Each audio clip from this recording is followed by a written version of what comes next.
जो मणिपुर पर बोलने में लगभग 70 से अधिक दिनों का समय लगा देते हैं, वो मणिपुर पर जब बोलते हैं तो केवल 2 मिनट बोलते हैं। और अगर वहीं इजराइल और फलस्तीन की बात आती है तो वो ट्वीट करने में जरा भी समय नहीं लगाते हैं। वैसे ही इंडिया की फॉरेन मिनिस्ट्री ने इंडिया के पुराने स्टैंड को बरकरार रखा है। इजराइल और फलस्तीन के मुद्दे पर भारत का स्टैंड बहुत पहले से ही क्लियर रहा है। आजादी के पहले महात्मा गांधी जी ने कहा था फिलिस्तीन उसी प्रकार से अरबों का है जिस प्रकार से इंग्लैंड अंग्रेजों का और फ्रांस फ्रांसीसियों का। अगर वहीं बात करें तो former prime minister Atal Bihari Vajpayee ji का स्टैंड इजराइल और फलस्तीन के मुद्दे पर बिल्कुल क्लियर था।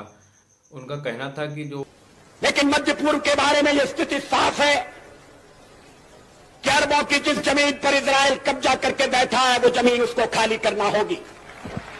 जो गोदी के लाल 2400 किलोमीटर दूर मणिपुर नहीं जा सके वह 4000 किलोमीटर दूर इजराइल में जाकर लैंड होते हैं।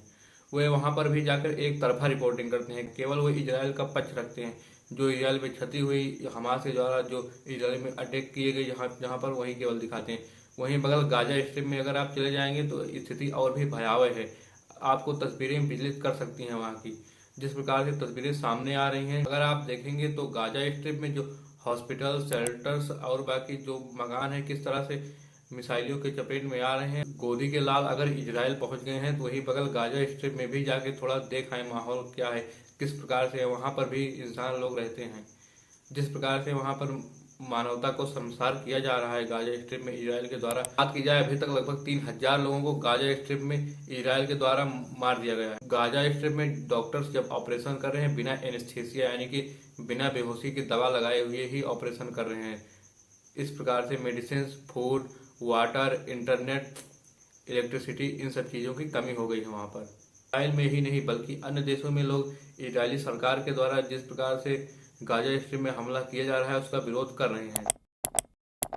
जिस प्रकार से इजराइल के प्राइम मिनिस्टर बेंजामिन नेतन्याहू का बयान सामने आया था, אזרחי ישראל, אנחנו במלחמה, לא במבצע, לא בסבבים, במלחמה.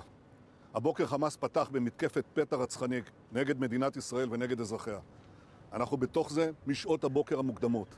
כינסתי את ראשי מערכת הביטחון, הנחיתי קודם כל לטהר את היישובים מהמחבלים שחדרו פנימה. הפעולה הזאת מתבצעת בשעות הללו. במקביל הוריתי לבצע גיוס מילואים נרחב ולהשיב מלחמה שערה בעוצמה ובהיקף שהאויב לא הכיר. האויב ישלם מחיר שהוא לא ידע כמותו.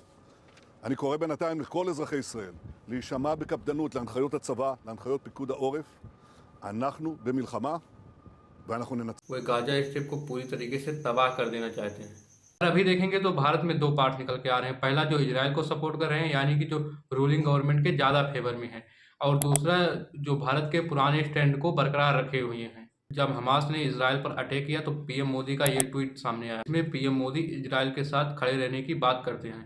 अगर वहीं बात करें तो राहुल गांधी और जो अदर अपोजिशन पार्टीज हैं वो जो हैं फिलिस्तीन के साथ सपोर्ट अपना दिखा रही हैं। जो इजराइल गाजा में कर रहा है वो कहीं से भी सही नहीं लग रहा है, क्योंकि जो हमास है वो पूरे फिलिस्तीन का रिप्रेजेंटेशन नहीं करता।